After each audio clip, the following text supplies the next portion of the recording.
C'est dans la cité du paysan noir que nous poursuivons le tour de la gestion des différentes salles de cinéma, celles qui sont ouvertes ou celles qui sont en voie de l'être. Ici à Banfora, une courageuse dame, Fatouma Koulibaly, a décidé de reprendre à son compte la salle du ciné du paysan noir, construite il y a plus de 40 ans et qui est tombée en décrépitude. Un travail de titan attend cette dame.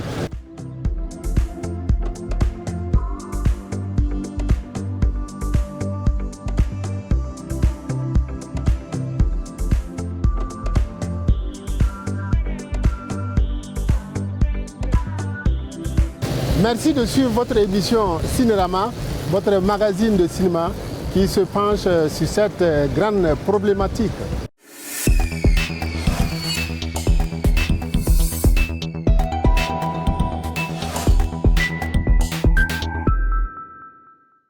Nous sommes en compagnie de Madame Fatouma Koulibaly, qui est de l'association Iwili, l'agence de communication Iwili qui se trouve à Banfora, et qui a opté de gérer cette salle de cinéma paysan noir de Banfora, une salle construite il y a bien longtemps de cela, dans les années 80, au temps de la révolution démocratique et populaire.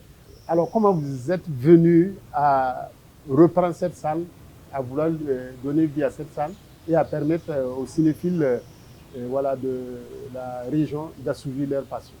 Disons que la salle, l'idée n'est pas venue tout d'un coup. C'est venu par rapport à nos activités que nous menons. C'est vrai que les acteurs du cinéma sont plus connus à Ouaga, mais dans les provinces, les régions reculées, on ne sait pas qui est qui. Souvent, tu peux peut-être croiser un film sur YouTube ou un sur Facebook pour ceux qui sont sur Facebook, mais ceux qui n'ont pas la connexion pour aller sur Facebook ne les connaissent pas. Donc, on faisait chaque année les projections et après, on a créé carrément le FESPACO Banfora pour promouvoir le FESPACO après les éditions de Ouaga. Directement, voilà, Bobo après Banfora. Donc, chaque fois, on faisait les projections à la place de la nation de Banfora. Et après, je me suis dit, bon, on a une salle de cinéma. Quand on parle de cinéma, c'est dans une salle, ce n'est pas l'espace comme ça où les gens ne sont pas en sécurité. Il faut prendre la salle et puis voir comment redonner vie à cette salle-là, pour que en fait, le cinéma on puisse faire vraiment la promotion du cinéma comme il le faut dans une salle sécurisée avec des cinéphiles et tout. Alors cette salle paysan noir de Banfora a besoin d'un grand lifting. Est-ce que vous avez les moyens pour que cette salle, en tout cas, ait fière allure comme Sankara voulait au temps de la Révolution en 84, quand on a lancé la construction des salles dans plusieurs villes et, j'allais dire, secteurs du Burkina? D'abord, si vous me demandez si j'ai les moyens, je vais vous dire non. Moi, personnellement, je n'ai pas les moyens, mais j'ai la conviction, l'amour et la passion. Je me dis qu'avec le temps, ça ira comme je l'espère. Déjà, nous avons commencé, si vous avez vu sur le site, il y a des briques qui étaient là. Les briques là, nous avons commencé à construire quelques trucs aux alentours qui vont nous permettre en fait de financer la réhabilitation. Mais également, nous sommes en train de discuter partenariat avec certaines institutions financières. Donc, nous sommes sur ces réglages où nous allons prendre un prêt pour réhabiliter. Les gens me disent, bon, pourquoi tu vas prendre un prêt pour réhabiliter une salle de cinéma et les ministères et la collectivité? Mais si la collectivité allait vraiment réhabiliter ce coin, s'ils pouvaient le gérer, je ne pense pas que ça allait être délaissé jusqu'à ce point. Parce que la salle était vraiment délaissée, c'était devenu un dépotoir. La salle est restée fermée depuis 2003. De 2003 à 2024, où nous avons repris la salle, c'était pas beau à voir. Donc, si la collectivité pouvait vraiment, je pense que... de décennies. Voilà, ça n'allait pas rester comme ça. Nous avons mis la lumière, nous avons vraiment mis tout ce qu'il faut à l'intérieur pour que ça puisse accueillir des gens.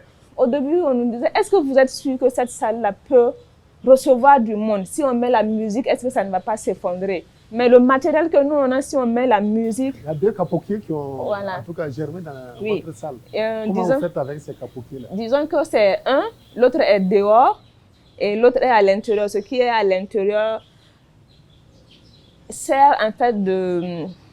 Je ne sais pas comment le terme... bon, ça maintient en fait une partie du toit. Parce que si on coupe le capotier à l'heure actuelle où les travaux n'ont pas véritablement avancé, avec le vent, la saison pluvieuse, ça va enlever toute la toiture. Donc les branches de ce capotier sont là comme barrière. Et les racines qui sont en bas, nous avons trouvé une méthode où nous avons découpé les racines et puis nous avons fait un jardin autour pour que ça ne continue pas de grandir. Avec votre association, est-ce que vous avez des partenaires pour doucement relancer la salle? Pour relancer la salle, c'est comme je l'ai dit, actuellement, nous n'avons pas de partenaires. Comme ça, nous sommes en train de voir avec les institutions financières. Certaines institutions nous ont écoutés, ils nous ont promis un prêt. Ils sont toujours sur l'étude. Et nous avons également été en Russie, où nous avons échangé avec des partenaires russes aussi qui sont sur le dossier. Ils ont demandé à ce qu'on convertisse tout en langue russe et qu'on ajoute une lettre de reconnaissance du ministère. D'ailleurs, on a introduit cette lettre de reconnaissance pour que le ministère atteste qu'il est au courant de la réhabilitation de la salle. Bon, c'est parti de gauche-droite. Jusqu'à présent, on n'a pas de retour là-dessus. Peut-être que tôt ou tard, ils vont nous faire un retour favorable sur cette correspondance qu'on a déposée. Donc, c'est... Mais avec nos, si je dis avec nos faibles moyens, je vais dire avec mes petits moyens, j'essaie d'aller pas à pas.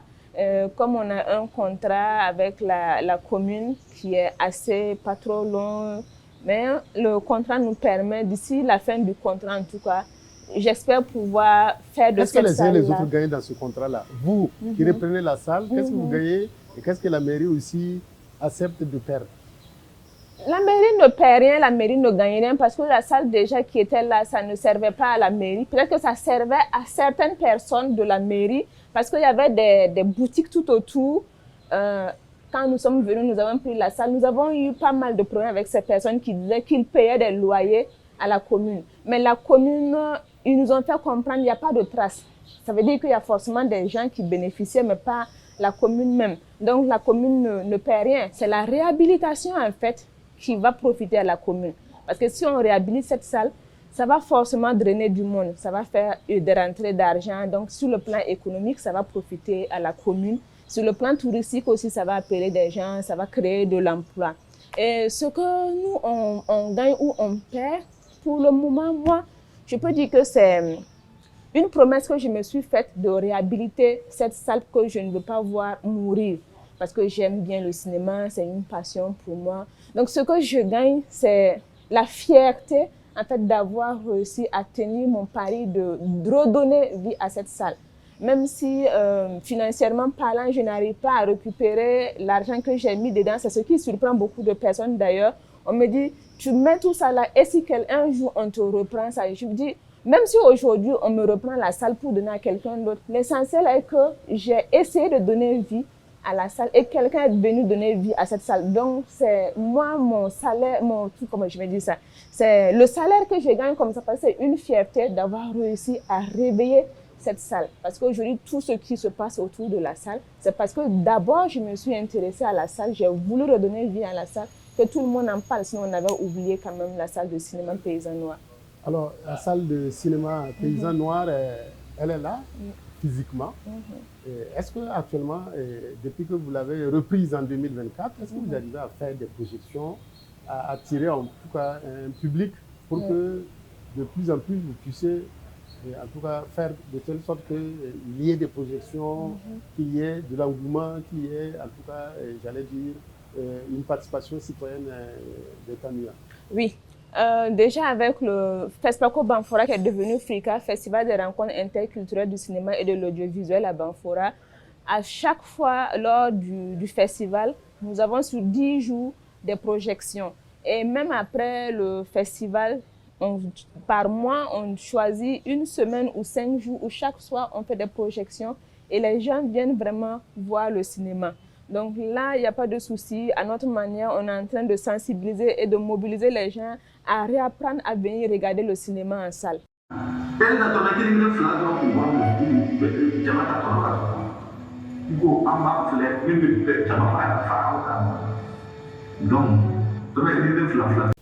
Alors, il faut des projecteurs modernes. Les gens, ailleurs, les gens sont au DCP. Oui. Est-ce que vous rêvez déjà d'avoir de CP-là qui permet de faire des projections numériques et puis à distance. Elle n'est plus trop comptée sur les projets traditionnels que nous avons connus.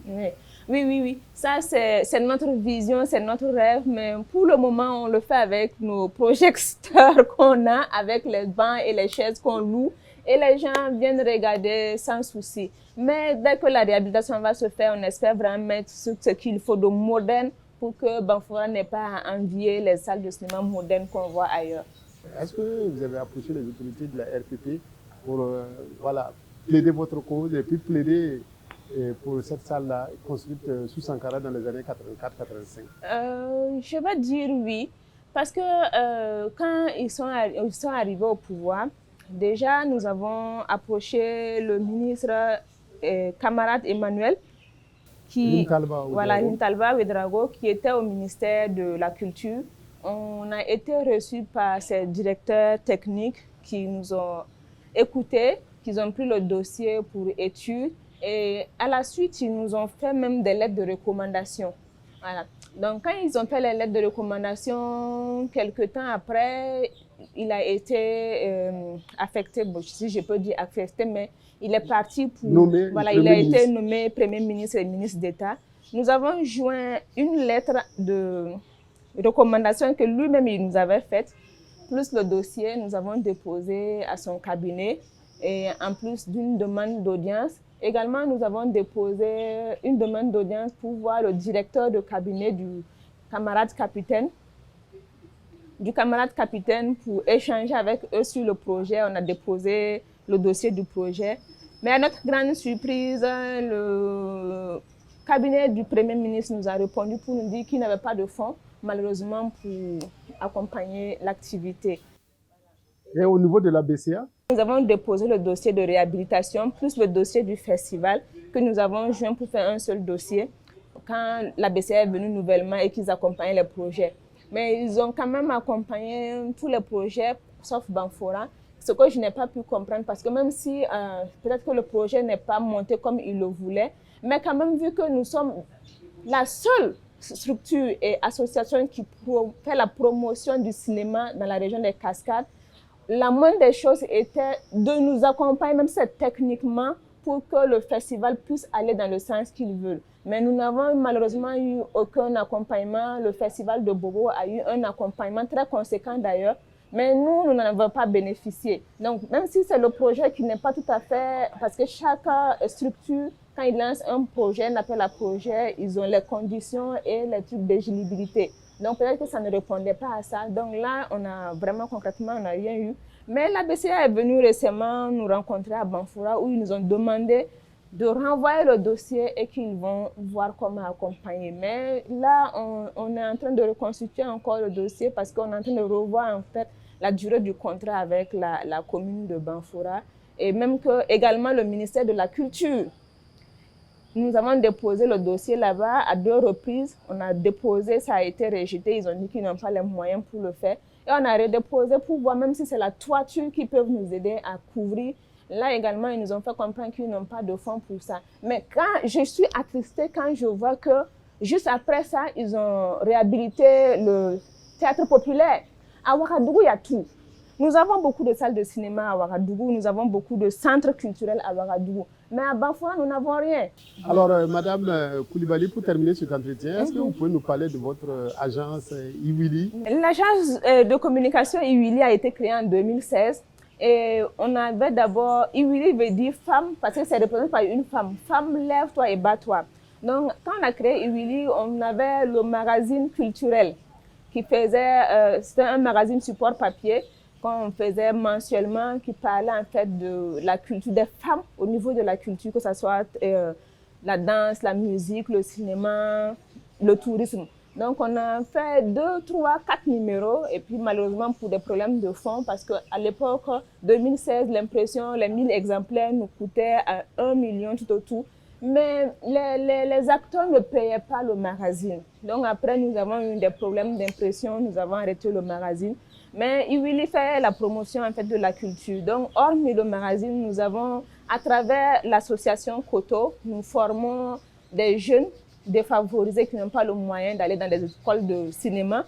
Nous les formons dans le cinéma, que ce soit dans le jeu d'acteur, la réalisation, l'écriture du scénario. Nous les formons et avec eux, nous faisons des films de sensibilisation, de petits films de sensibilisation que nous faisons et que nous mettons sur notre plateforme YouTube et puis sur la page Facebook. Donc tous ces jeunes-là, en fait, ça amène les gens à aimer et à s'approprier le cinéma en région. Donc voilà un peu. Donc aujourd'hui, quand je vois ce que ces jeunes-là deviennent, il y en a qui sont devenus de petits réalisateurs en herbe, en devenir, il y en a qui, voilà, des comédiens. Tout ce beau monde, quand tu t'assois, tu regardes, tu dis c'est grâce à toi, c'est quand même quelque chose. Donc nous avons des photographes formés, des cadreurs, tout ça qui sont venus de l'association formée par Iwili. Donc c'est ce que Iwili fait, des films de sensibilisation et tout. Donc c'est dans ça Iwili et la location de matériel de sonorisation. Voilà, c'est un peu ce que l'agence Iwili fait actuellement. Alors avant de nous quitter, je voulais vous demander si vous êtes au courant de Zalissa Kanazoué, de Kanazoué Service. Pas vraiment. C'est elle qui gère la salle de ciné Burkina à Ouagadougou. Quel message vous pouvez lui adresser? Mon message que j'ai pour elle, c'est d'abord qu'elle sache qu'en tant que femme, rien n'est donné. Parce qu'il y a beaucoup d'hommes qui sont là, qui veulent faire ce qu'elle fait, qui n'arrivent pas à le faire. Donc il y a un ego qui est là, les gens diront, elle a déjà tout, qu'est-ce qu'elle cherche dans notre milieu? Qu'elle garde seulement confiance en elle-même et dire que ceux qui veulent vraiment que leur film soit projeté viendront vers elle. Donc il ne faut pas également qu'elle s'accroche seulement au burkinabé, des films burkinabés. Elle n'a qu'à essayer d'avoir des partenaires un peu dans la sous-région. Moi, particulièrement, je n'ai pas les moyens aujourd'hui de voyager pour aller rencontrer les réalisateurs de gauche à droite. Mais elle peut le faire avec le statut qu'elle a. Donc, elle essaie de tisser des relations, avoir en fait je ne vais pas dire background, mais avoir son carnet d'adresse où après, quand les Burkinabés verront que ça prend, c'est eux-mêmes qui vont venir vers elle. Aujourd'hui, c'est vrai, c'est elle qui court derrière les gens comme moi je le fais. Souvent, tu supplies les gens et tu rentres, tu pleures. Mais c'est comme ça. Mais avec le temps, quand ça va prendre, elle-même, elle verra. Donc, mon message pour elle, en tant que camarade femme, c'est de garder espoir, de ne pas baisser les bras. Ça va prendre comme elle le veut.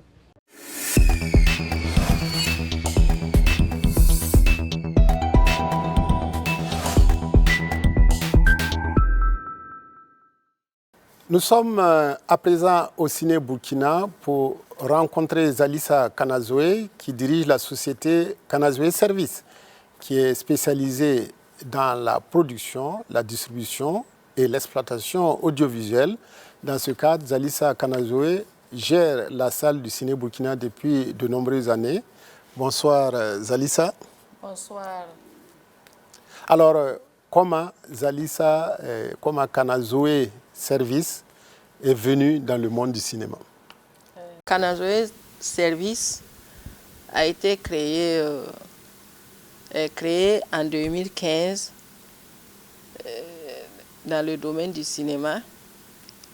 J'ai commencé par la distribution et j'ai commencé à distribuer dans des salles telles que le Ciné Neroya, le Sénaza, Jean-Pierre Guingané et même en dehors du Burkina. J'ai distribué des films en Côte d'Ivoire, au Mali. Et en 2016, j'ai eu l'exploitation des salles, l'agrément de l'exploitation des salles. J'ai commencé à gérer la salle du Ciné Burkina en 2019. Voilà. Alors 2019 à aujourd'hui 2026, il y a de nombreuses années qui se sont écoulées. Oui.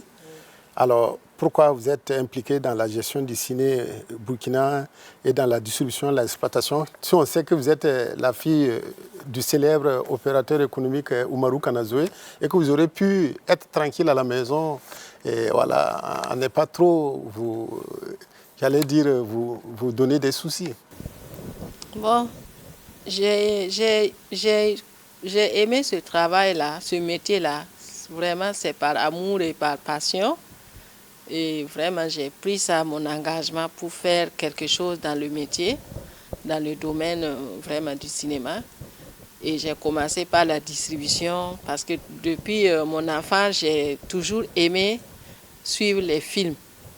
J'ai toujours aimé, même ma famille peut vraiment vous en parler. J'ai aimé les films surtout les films hindous, que j'ai beaucoup aimé. Et c'est par passion. Et puis après, avec mon expérience que j'ai géré la salle du ciné Burkina, vraiment ça se passe bien. Et jusqu'à aujourd'hui, je remercie le bon Dieu parce que j'ai pas de problème. J'ai une bonne collaboration et puis un partenariat avec les producteurs et les réalisateurs des films. Alors la Caisse nationale de sécurité sociale, qui est propriétaire de ces salles, voilà, vous donne la gestion. Au début, c'était 3 mois, après c'est 6 mois, maintenant c'est 1 an. Est-ce que cette expérience-là est facile, voilà, et pour vous, vous qui êtes exploitant? Bon, cette expérience-là, elle est vraiment facile. Et au début, c'était un contrat de 6 mois. Jusqu'à maintenant, ils ont commencé les 1 an, là, ça ne vaut pas 3 ans. En tout cas, on ne se plaint pas. C'est un bon partenariat que j'ai avec la CNSS. Et j'ai toujours toutes les conditions qu'ils ont données par rapport à la soumission de l'appel d'offres là. Bon, les règlements vis-à-vis de la salle, de leurs conditions, vraiment, j'ai toujours suivi ça, voilà, comme ce qu'ils voulaient. Il n'y a pas de problème avec eux. Alors, Bon partenariat. oui, on peut dire que, est-ce que ça peut nourrir son homme, être exploitant de salle de cinéma? Est-ce que c'est facile avec les redevances que vous devez payer à l'État, aux réalisateurs, payer vos charges fixes? Est-ce que tout ça, là, ça nourrit son homme? Bon, ça nourrit son homme si tu es bien organisé. Et tu reçois des bons films comme les films à la base, quand c'est vraiment bien monté, le son est bien fait, et puis si tout est bien, tu fais la programmation, tu exploites, tu fais ta communication. En tout cas, on remercie Dieu, ça va. Mais on a beaucoup de charges, comme ce que vous venez de le dire, parce qu'avec la CNSS, on est en location. Et vous payez combien par exemple? Non, ça, je ne peux pas vous dire. C'est un secret. Oui. Et puis aussi, il y a l'électricité, il y a l'ONEA, il y a les taxes. Il y a les employés. Voilà, il y a les employés. Il faut payer les télés, les radios, voilà, etc. Et les télés, les radios, c'est pour faire par exemple la publicité. La publicité des films. Oui. Voilà, pour que les gens puissent sortir, venir suivre les films en salle. Est-ce que votre structure, Canazoué Service, qui est une structure de distribution, ne facilite pas aussi votre tâche? Oui. Puisque si vous devez compter sur les distributeurs, vous serez encore obligé de payer des frais à ces gens. Et moi-même, je suis une distributrice. J'ai commencé par la distribution, mais à l'heure là où je vous parle, et on a un problème avec la distribution au Burkina. Et la dernière fois, on a été à Dakar pour une formation, un atelier des distributeurs et des exploitants de salles. Et vraiment, on a posé la question de la distribution. C'est pas simple parce que les producteurs préfèrent aller directement voir les salles, les exploitants des salles pour programmer leurs films au lieu de passer par un distributeur. Voilà, parce qu'ils disent que quand tu passes par un distributeur, le pourcentage est un peu réduit. Voilà, donc ce problème vraiment est là. Et nous, on veut vraiment lutter pour que ça s'arrête, quoi. Pour que quand un film arrive, il faut qu'on passe par un distributeur ou une distributrice pour que la distributrice va voir les exploitants pour passer le film. Est-ce que vos relations sont, j'allais dire, saines, et avec les autres exploitants de salles de cinéma, et avec les réalisateurs, et avec les producteurs? Est-ce que ce milieu-là, tout le monde joue franc jeu? Non, tout le monde ne joue pas franc jeu. Chacun est là pour son intérêt. Sinon, les exploitants, ce n'est pas des ennemis, c'est des adversaires. Voilà. Moi, jusqu'à aujourd'hui, j'ai une très bonne relation avec les producteurs et les distributeurs et les exploitants. Donc, pas de bisbille entre vous? Non, non, pas de bisbille. Qu'est-ce que vous pensez, en tout cas de manière générale, de la vie du cinéma burkinabé, du 7e art burkinabé? Tout se passe bien, les cinéphiles ont accès à de bons films, les réalisateurs tournent bien, les producteurs sont au charbon? Bon, actuellement, le cinéma burkinabé, et ça se passe bien. Voilà. L'exploitation, la production, c'est qu'on a des difficultés avec la distribution, comme ce que je vous ai dit. On va essayer pour que ça aussi, ça soit comme les autres, quoi. Sinon, ça va. Merci à Zalissa Kanazoué qui nous a reçus au Ciné Burkina pour parler donc de cette exploitation de la salle mythique qui a été créée dans les années 75 par le gouvernement burkinabé. Voilà, sur en tout cas insistance des cinéphiles et puis des réalisateurs africains qui voulaient que la capitale du cinéma burkinabé ait une salle moderne en dehors du ciné Nader, ex-ciné Oubri, ou du ciné Simon, ex-ciné Rialé, qui étaient les deux seules salles qui vivaient dans cette capitale du cinéma burkinabé. Merci à vous d'être restés à notre compagnie. Bonsoir et au revoir.